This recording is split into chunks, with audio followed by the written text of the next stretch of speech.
Welcome back to the news today. Well, Europe is currently facing a migrant crisis, an issue that has also affected Israel. Here, a wall was built along the border with Sinai in order to reduce the influx.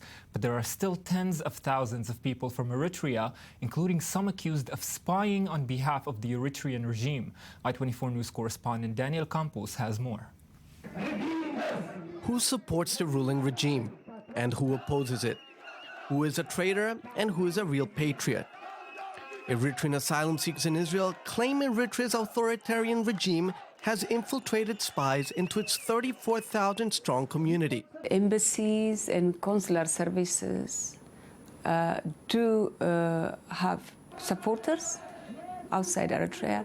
They do also infiltrate the government's agents among the refugees and asylum seekers. The asylum seekers or refugees, they don't feel comfortable, they don't feel safe even after they left because the regime wants still to control their lives. The alleged Eritrean spies are working for Eritrea's ruling party, known as the People's Front for Democracy and Justice, with the mission to implant fear and impose silence on those who have fled a country which the international media often portrays as the North Korea of Africa.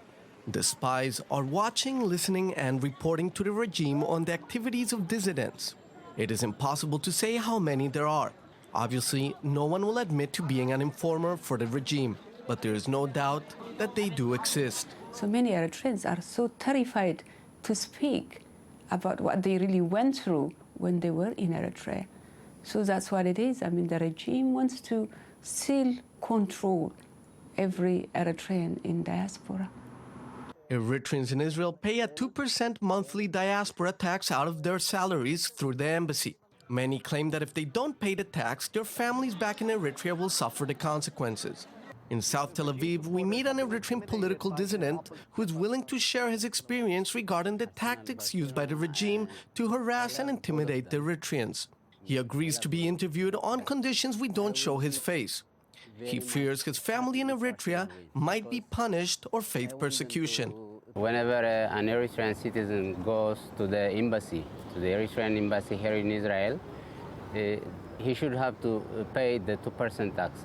Actually, it's not only 2%, it's more than 2%. In order to get what he needs or in order to get his rights, he should have to pay. Some of them, they may have problem within Eritrea. To save their families, to save their properties over there, and some of them to have a document from Eritrea. If they say anything in diaspora, the regime can punish their family. After paying the taxes owed since the day they left Eritrea, those who need a passport also pay exorbitant prices to the embassy in order to get one. $2,500, more than. The minimum is $2,500. But to get hold of a passport, you first need to go through the People's Front for Democracy and Justice, who decide who has the right to go to the embassy. In other words, the PFDJ functions as gatekeepers. If you are a part of opposition here, if you participate in demonstrations or some other activities against the regime, you don't pass that way. They block you in the early stage. They recognize you, they have all names, they have videos.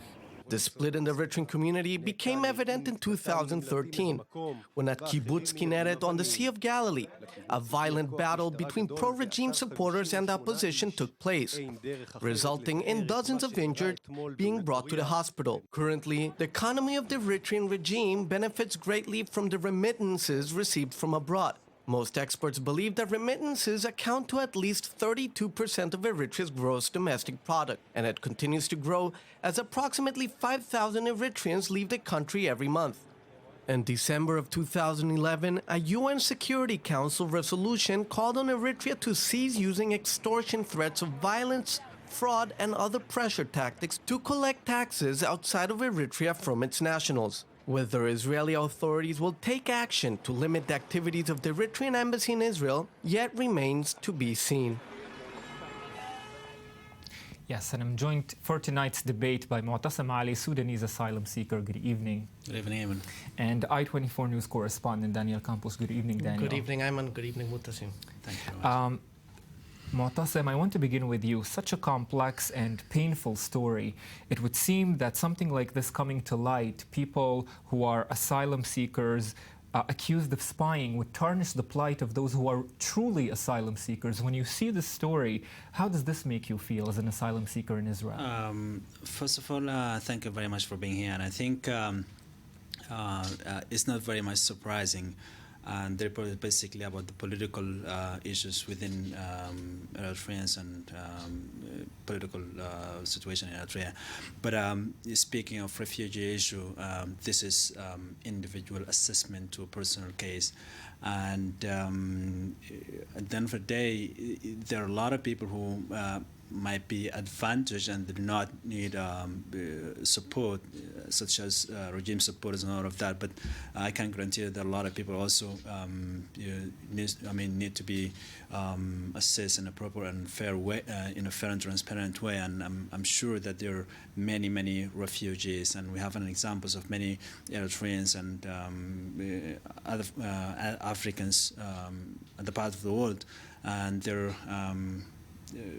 entitled to refugee status. I mean, this is not something new, and I think this should not affect the general situation of asylum seekers. Well, focusing on Eritrea, Daniel, has the Eritrean government commented on the situation? Well, the Eritrean government, the embassy, in Israel has their way of working. It's very interesting. They tell you to send emails in order to schedule, and then they never reply to emails. I tried many times, no answer at all.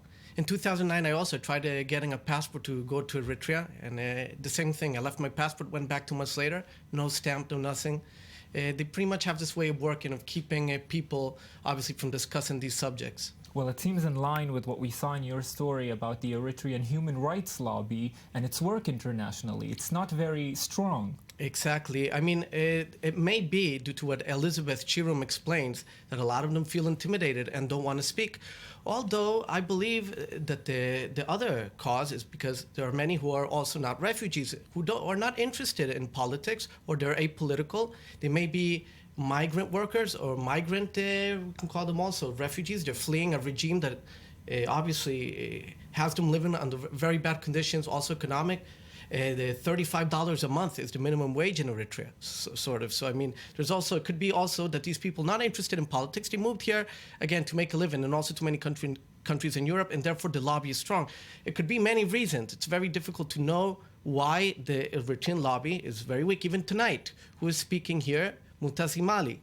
Because even here in Israel, the Eritrean, you do have some people who speak on behalf of the community, but it's not as strong as the Darfur refugee community, for example. Well, let's bring it back to Mu'tasem. Mu'tasem, I think one of the problems is that we stop to see the individual stories of people, and we see them as a whole. Share with us your individual story, and maybe one of the things that was raised in the story was this issue of tax having to be paid by these asylum seekers and refugees. Is this something that you also know from your experience? I mean, I heard of this, but as I said, there are asylum seekers, or maybe there are some individuals from Sudan or Eritrea maybe advantaged, and they have an access to service to their embassy. I mean, Sudan does not have an embassy in Israel, but let's say, for example, Eritreans, there is an embassy, and some people having access to the embassy, and so they pay taxes. But I can say with confidence there are a lot of people who just cannot approach the embassies based on the fact that they're persecuted by the same embassy that providing providing service to some of the asylum seekers. Now, we have never claimed that everybody's as a refugee. We're saying we are asylum seekers, and everybody has to submit his individual claim, and then according to that, they can determine whether somebody is a refugee or not. Now, the thing was, to be more concrete, in 2014, 4 of Eritreans being recognized as refugees, and so the issue of tax and all of that should not affect the entire situation.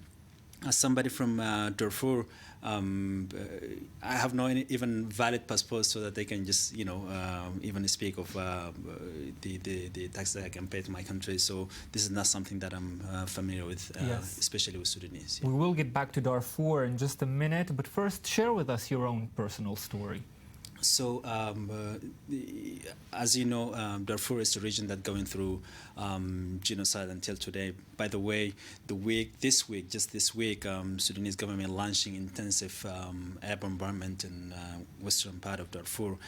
Tens of civilians are being killed, and this is part of the reason why myself and many other Darfuris left Darfur and made it to different countries. Some are in Israel, and I think this is a part of the problem that a lot of people don't understand. And running all the way from Darfur, crossing 2 or 3 countries to make it to Israel, some other part of the world, is not a fun journey. It's not something that somebody is wishing to do.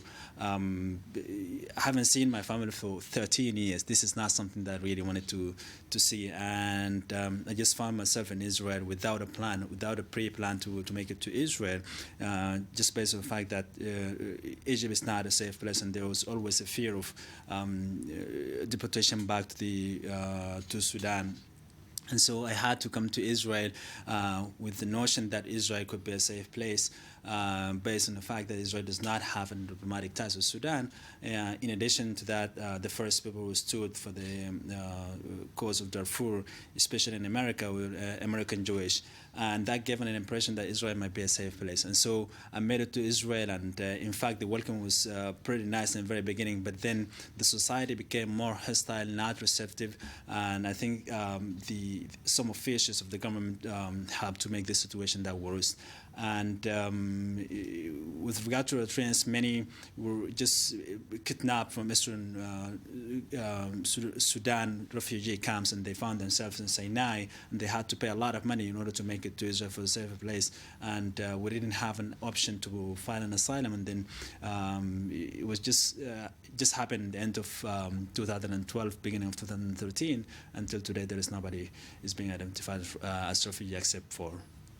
Well, Daniel, we hear Mu'tasim's story, and the first thing that comes to my mind, one of the things, is that it seems like this issue too is falling between, like many other issues in Israel, it's becoming a fight between the right wing and the left wing in Israel, like so many others, and meanwhile individual rights are being ignored.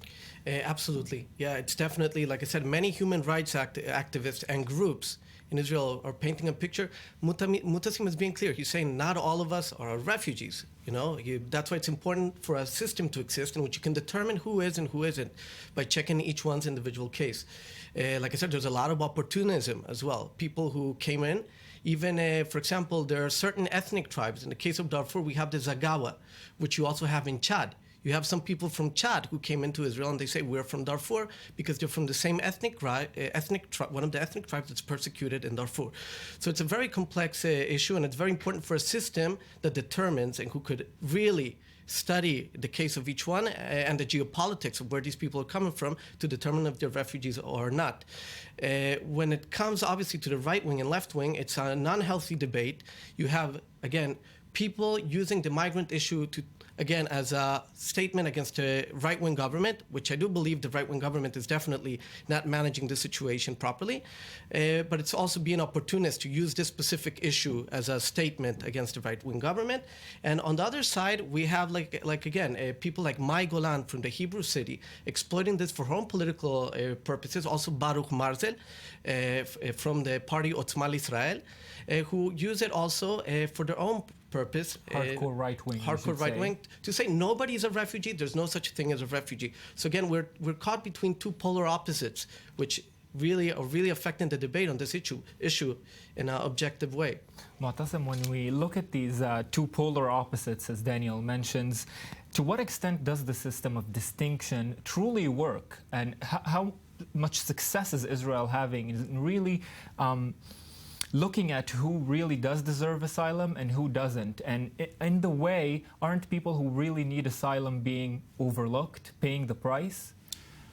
To begin with, I think in Israel, according to the government's eye, that nobody deserve refugee status, not Sudanese, not Eritrean, not therefore it doesn't matter. I mean, I've been here for the past 7 years and I submitted my asylum claims for over 3 years, and yet there is no decision about it. And there are many others, and so from government point of view, nobody's a refugee anyway, which is sad in a way. And I mean, just an extension to what Daniel was saying, we are in the middle of battle between left and right, which is sad. I mean, this is basically, it shouldn't be a political issue. This is more moral issue that Israeli society has to look into it, and I think it should be the heart of the Israeli society struggle. It's about how Israeli society wants to look like in the future, to be intolerant, more hostile, not receptive to foreigners and migrants, and as instead of migrants. Yes. So that's one of the main problems. Yes. I want to repeat what you said. It should be not a political issue, but something that society has to look at it. Thank you for helping us look at it, Mu'tasim Ali, and for being with us tonight. Appreciate it. Thank you Daniel very much. Campos, thank you for being with us tonight. That's it for the news today. Thank you very much for being with us tonight. We'll be back tomorrow, same time, same place. Join us then. Good night.